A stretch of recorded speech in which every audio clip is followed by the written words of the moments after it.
Coba perhatikan piring makan kita hari ini.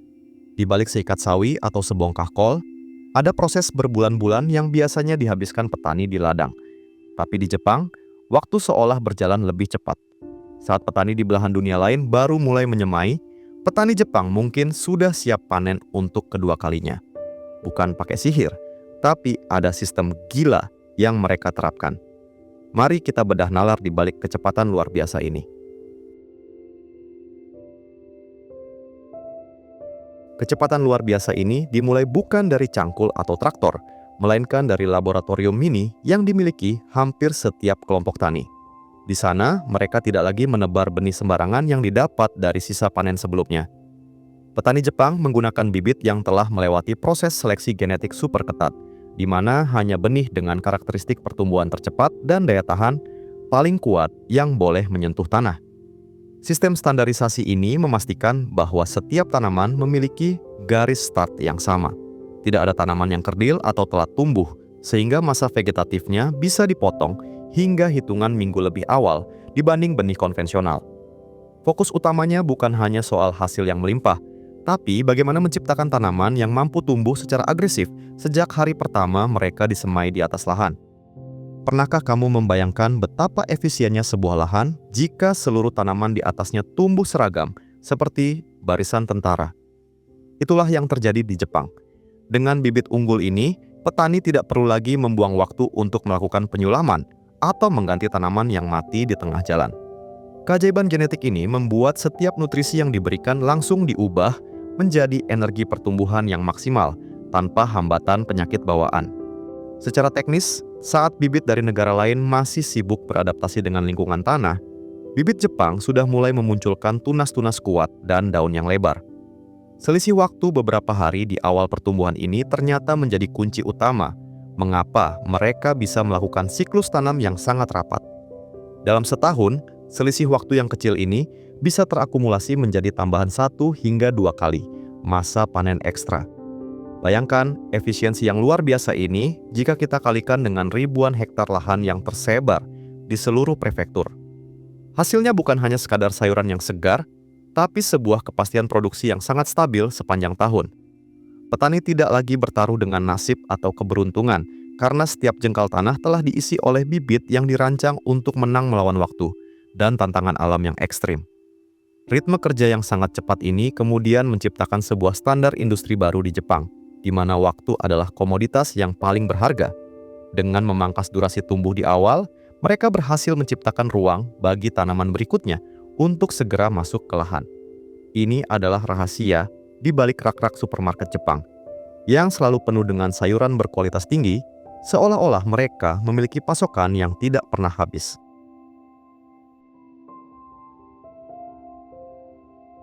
Jika di banyak negara menanam sayur masih menjadi pekerjaan yang menguras keringat dan memakan waktu berhari-hari, petani Jepang sudah lama meninggalkan cara manual tersebut. Mereka menggunakan mesin transplanter presisi tinggi yang mampu menancapkan bibit ke tanah dengan kecepatan yang sulit dipercaya. Mesin ini dirancang khusus untuk bekerja di berbagai medan, memastikan setiap bibit tertanam pada kedalaman yang tepat dan posisi yang sempurna, tanpa merusak struktur akarnya sedikit pun. Penggunaan mesin ini mengubah wajah pertanian dari kerja fisik yang berat menjadi proses teknis yang sangat elegan. Seorang petani yang mengoperasikan 1 unit mesin transplanter bisa menyelesaikan area luas yang biasanya membutuhkan tenaga puluhan orang jika dikerjakan secara manual. Inilah lompatan teknologi pertama yang memangkas waktu kerja dari hitungan hari menjadi hanya beberapa jam saja, memungkinkan proses penanaman selesai sebelum matahari mencapai puncaknya. Keunggulan utama dari mesin ini bukan hanya pada kecepatannya yang mencapai 10 kali lipat tenaga manusia, tapi pada tingkat akurasinya yang luar biasa. Setiap bibit diletakkan dengan jarak yang sangat konsisten hingga ke hitungan milimeter. Jarak yang rapi ini bukan sekadar estetika, melainkan strategi agar setiap tanaman mendapatkan sirkulasi udara yang optimal dan akses nutrisi yang merata tanpa harus berebut dengan tanaman di sebelahnya. Dengan presisi setajam itu, risiko tanaman stres akibat persaingan nutrisi atau kekurangan ruang bisa ditekan hingga ke titik nol. Hal ini sangat krusial karena tanaman yang tumbuh di lingkungan yang teratur akan memiliki grafik pertumbuhan yang sangat stabil. Hasilnya, Tanaman bisa mencapai ukuran maksimal dalam waktu yang jauh lebih singkat dibandingkan tanaman yang ditanam secara acak atau berhimpitan. Efek domino dari efisiensi ini sangat terasa pada manajemen energi sang petani. Karena proses penanaman selesai dengan sangat cepat dan tidak menguras banyak tenaga fisik, petani tetap memiliki stamina yang bugar untuk langsung berpindah ke lahan berikutnya di hari yang sama. Tidak ada waktu yang terbuang untuk pemulihan fisik yang lama, sehingga seluruh area lahan bisa terkelola secara simultan tanpa ada satu petak pun yang tertinggal. Ritme kerja yang sangat dinamis ini membuat seluruh ekosistem pertanian di Jepang bergerak seperti sebuah mesin yang telah diberi pelumas sempurna. Ketika tenaga kerja manusia menjadi sangat terbatas dan mahal, teknologi inilah yang menjadi penyelamat. Kecepatan transplanter ini memastikan bahwa musim tanam tidak pernah terlewatkan, dan setiap detik waktu yang dimiliki petani benar-benar dikonversi menjadi hasil produksi yang nyata.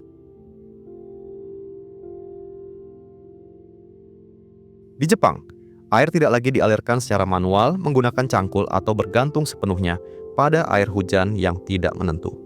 Tanah di sana seolah-olah memiliki indera sendiri berkat penanaman sensor kelembapan canggih di bawah permukaan lahan yang terkoneksi langsung ke ponsel pintar sang petani. Teknologi ini memungkinkan tanah untuk berbicara dan memberitahu kapan tepatnya tanaman mulai merasa haus atau kapan mereka sudah cukup mendapatkan asupan air. Sistem irigasi pintar ini bekerja dengan presisi yang sangat tinggi, memastikan setiap tetes air sampai ke akar tanaman pada waktu yang paling tepat.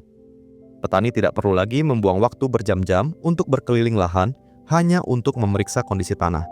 Semuanya bisa dipantau dari jarak jauh, mengubah pekerjaan fisik yang melelahkan menjadi manajemen data yang jauh lebih efektif dan akurat demi mendukung pertumbuhan tanaman yang maksimal. Begitu sensor mendeteksi bahwa tingkat kelembapan tanah menurun di bawah ambang batas tertentu, sistem akan secara otomatis membuka katup air dengan takaran yang sudah diperhitungkan secara matang.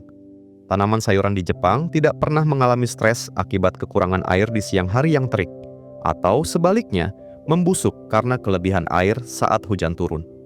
Kestabilan asupan nutrisi cair ini menjadi kunci mengapa tanaman mereka bisa tumbuh tanpa henti. Takaran yang pas ini bukan hanya soal menghemat air, tapi soal menjaga ritme metabolisme tanaman agar tetap berada di level tertinggi. Dengan kondisi lingkungan yang selalu ideal, tanaman bisa fokus sepenuhnya pada pertumbuhan jaringan daun dan batang tanpa harus membuang energi untuk bertahan hidup dari kekeringan. Inilah yang membuat sayuran di sana tampak lebih segar, lebih besar, dan tentu saja siap dipanen dalam waktu yang jauh lebih singkat.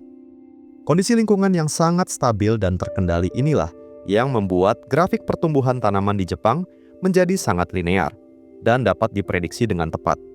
Tanaman tidak pernah mengalami hambatan akibat perubahan cuaca yang mendadak, karena teknologi irigasi ini mampu melakukan penyesuaian secara real-time.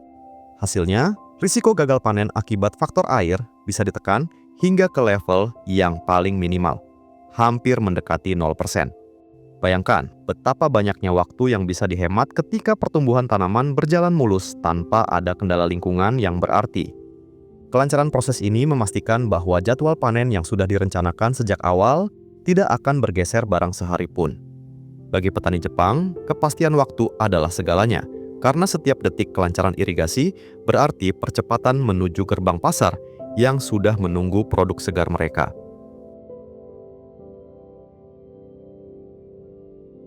Jepang memiliki obsesi yang sangat tinggi terhadap kesehatan akar, karena bagi mereka, akar adalah dapur utama bagi tanaman. Itulah mengapa mereka hampir selalu menutup lahan dengan mulsa plastik khusus yang mampu menjaga kehangatan suhu tanah secara konsisten, bahkan saat suhu udara di luar sedang menurun tajam. Lapisan ini berfungsi layaknya selimut pelindung yang memastikan ekosistem mikro di dalam tanah tetap bekerja secara aktif selama 24 jam penuh. Penggunaan plastik ini bukan sekadar untuk menutupi tanah, tapi merupakan teknologi biodegradable yang ramah lingkungan. Setelah masa panen selesai, plastik ini tidak perlu dicabut secara manual yang melelahkan, melainkan akan hancur dan menyatu dengan tanah menjadi kompos. Inilah strategi cerdas yang memangkas waktu pembersihan lahan secara drastis, memungkinkan petani untuk langsung mempersiapkan siklus tanam berikutnya tanpa sisa limbah plastik yang mengganggu. Suhu tanah yang hangat dan stabil di bawah lapisan mulsa tersebut secara langsung memicu metabolisme tanaman untuk bekerja jauh lebih aktif dibandingkan tanaman di lahan terbuka. Ini ibarat memberikan pemanas internal yang memastikan sel-sel tanaman tidak berhenti membelah diri, bahkan di malam hari yang dingin sekalipun. Ketika tanaman di negara lain mungkin sedang tidur atau melambat pertumbuhannya karena suhu rendah, tanaman di Jepang tetap melaju kencang mengejar masa panen. Selain soal suhu, lapisan ini juga berfungsi sebagai penjaga kelembapan yang sangat efektif agar air tidak mudah menguap sia-sia ke udara. Dengan kondisi akar yang selalu nyaman dan hangat, tanaman dapat menyerap nutrisi dari pupuk dengan jauh lebih efisien dan cepat. Hasilnya, fase pertumbuhan vegetatif yang biasanya memakan waktu lama bisa dipangkas secara signifikan, membuat sayuran tampak lebih bongsor dalam waktu yang lebih singkat. Keuntungan besar lainnya dari penggunaan mulsa ini adalah kemampuannya untuk memblokir sinar matahari agar tidak mencapai permukaan tanah di sela-sela tanaman. Tanpa sinar matahari, biji rumput liar atau gulma tidak akan pernah punya kesempatan untuk tumbuh dan mencuri nutrisi yang seharusnya milik sayuran utama. Petani Jepang tidak perlu lagi menghabiskan waktu berhari-hari hanya untuk mencangkul rumput liar atau menyemprotkan herbisida kimia secara berlebihan. Dengan hilangnya kompetisi dari gulma, 100% nutrisi yang ada di dalam tanah benar-benar dialokasikan hanya untuk pertumbuhan sayuran yang ditanam. Efisiensi nutrisi inilah yang menjadi rahasia mengapa sayuran Jepang bisa tumbuh dengan kualitas premium namun dalam durasi yang sangat singkat. Lahan yang bersih dan tertata rapi juga memudahkan pergerakan mesin pemanen nantinya, sehingga seluruh proses dari tanam hingga panen berjalan tanpa hambatan sedikit pun.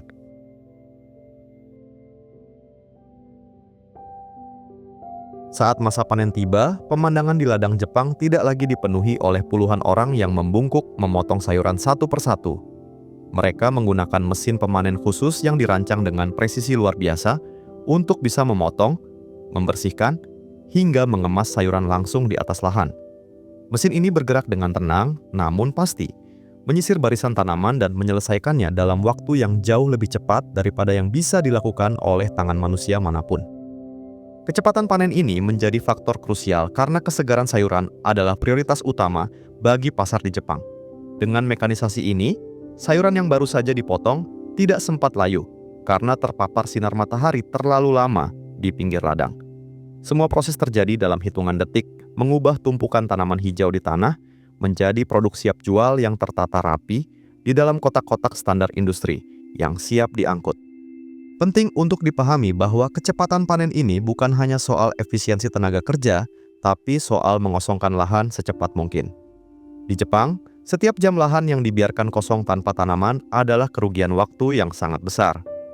Begitu mesin panen selesai melewati satu petak, lahan tersebut biasanya sudah dalam kondisi bersih dan siap untuk segera diolah kembali dalam waktu kurang dari 24 jam untuk siklus berikutnya. Inilah yang membuat frekuensi tanam mereka bisa mencapai 3 kali lipat lebih banyak dalam setahun dibandingkan negara lain yang proses panennya memakan waktu berhari-hari. Ketika petani lain masih sibuk mengumpulkan hasil panen di satu petak, petani Jepang mungkin sudah mulai menebar bibit baru di petak yang sama. Ritme yang sangat cepat dan tanpa jeda ini memungkinkan produktivitas lahan benar-benar dipacu hingga ke titik maksimal tanpa ada waktu yang terbuang sia-sia. Para ahli menyebut fenomena ini sebagai zero downtime atau waktu henti nol dalam ekosistem pertanian modern. Konsep yang biasanya hanya ditemukan di pabrik-pabrik manufaktur besar ini, kini diterapkan dengan sangat disiplin di atas tanah berlumpur. Setiap pergerakan mesin dan manusia sudah dijadwalkan dengan sangat ketat, sehingga tidak ada alat yang menganggur atau lahan yang dibiarkan terbengkalai tanpa tanaman hijau di atasnya. Kecepatan yang konsisten ini memberikan kepastian bagi rantai pasokan pangan, di mana supermarket tidak akan pernah kehabisan stok sayuran segar.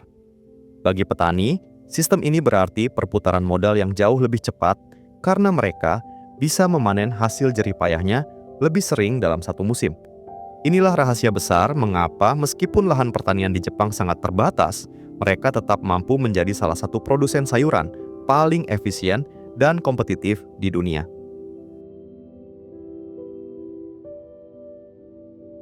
Rahasia kecepatan petani Jepang bukan hanya terletak pada canggihnya mesin, melainkan pada manajemen kolektif yang sangat disiplin di bawah naungan koperasi tani, atau yang dikenal sebagai JA Group.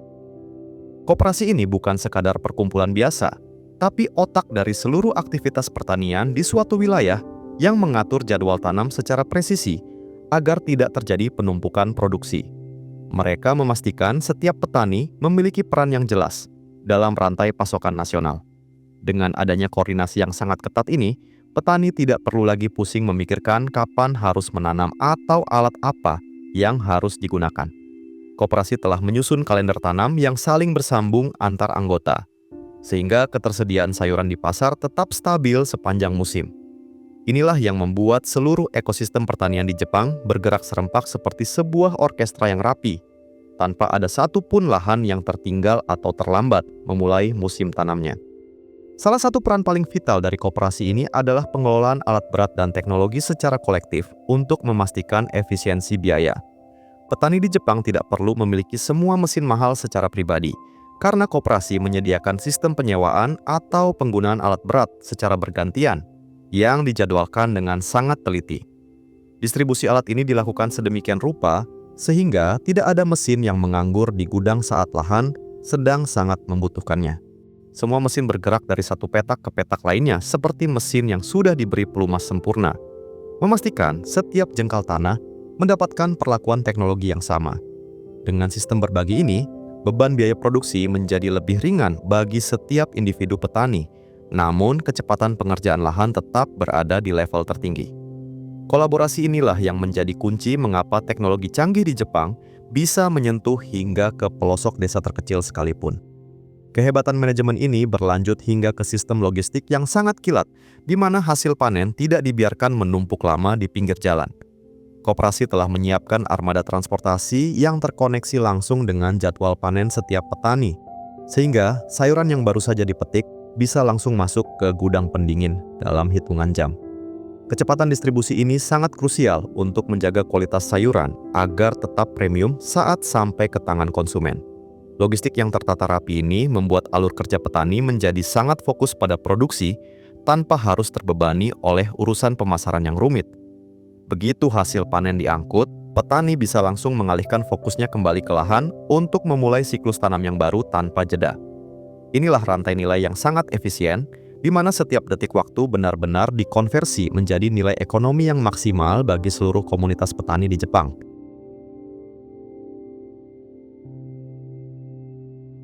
Terakhir, ada satu rahasia yang tidak kasat mata namun menjadi pondasi dari semua kecanggihan ini, yaitu filosofi Kaizen.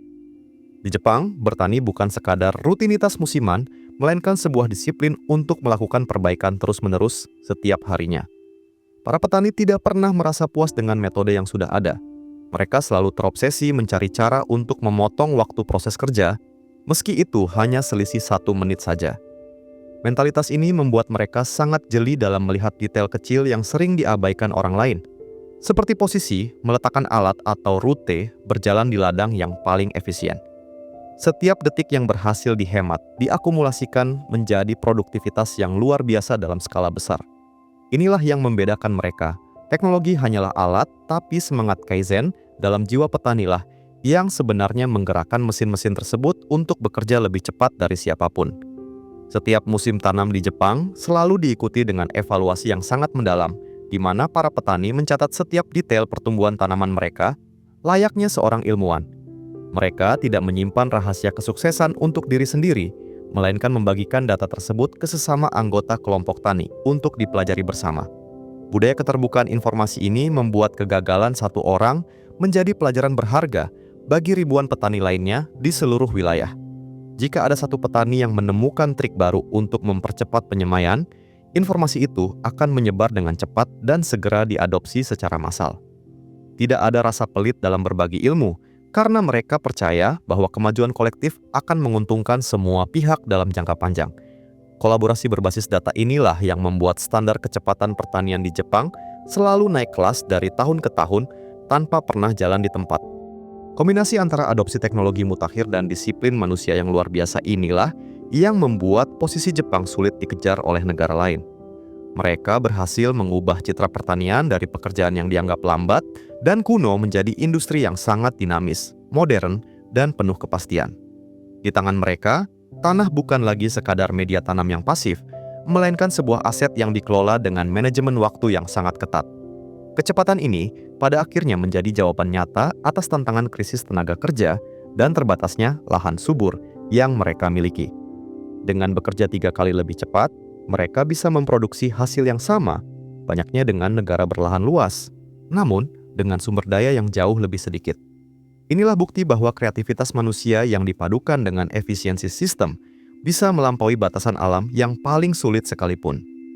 Kecepatan luar biasa yang ditunjukkan oleh petani Jepang bukan sekadar ajang pamer teknologi canggih atau otomatisasi mesin semata. Ini adalah bentuk adaptasi jenius manusia dalam menghadapi keterbatasan lahan dan berkurangnya tenaga kerja yang kian nyata. Mereka telah membuktikan kepada dunia bahwa dengan sistem yang presisi dan manajemen waktu yang ketat, alam tidak lagi menjadi penghalang, melainkan mitra kerja yang bisa diajak bergerak jauh lebih cepat dan produktif. Menanam bagi mereka bukan lagi soal menunggu keajaiban cuaca dengan perasaan cemas, melainkan soal mengelola data dan efisiensi yang terukur di setiap jengkal tanah. Keberhasilan ini memberikan sebuah pesan penting bagi kita semua, bahwa kemajuan pertanian masa depan sangat bergantung pada sinergi antara teknologi dan mentalitas manusianya. Sekarang pertanyaannya, mungkinkah sistem secepat dan sedisiplin ini bisa kita adaptasi untuk memajukan kedaulatan pangan di tanah air kita sendiri? Melihat cara petani Jepang bekerja, rasanya kita diingatkan kalau bertani itu bukan cuma soal otot, tapi juga soal strategi dan ketepatan. Nah, dari sekian banyak teknologi tadi, menurut kalian, mana yang paling mungkin atau paling mendesak untuk segera diterapkan di lahan pertanian kita sendiri? Tulis pendapat kritis kalian di kolom komentar ya. Kalau kalian merasa pembahasan ini membuka sudut pandang baru, jangan ragu untuk klik tombol like, subscribe, dan bagikan video ini ke teman-teman kalian agar semangat inovasi ini makin luas tersebar. Sampai jumpa di Bedah Teknologi berikutnya.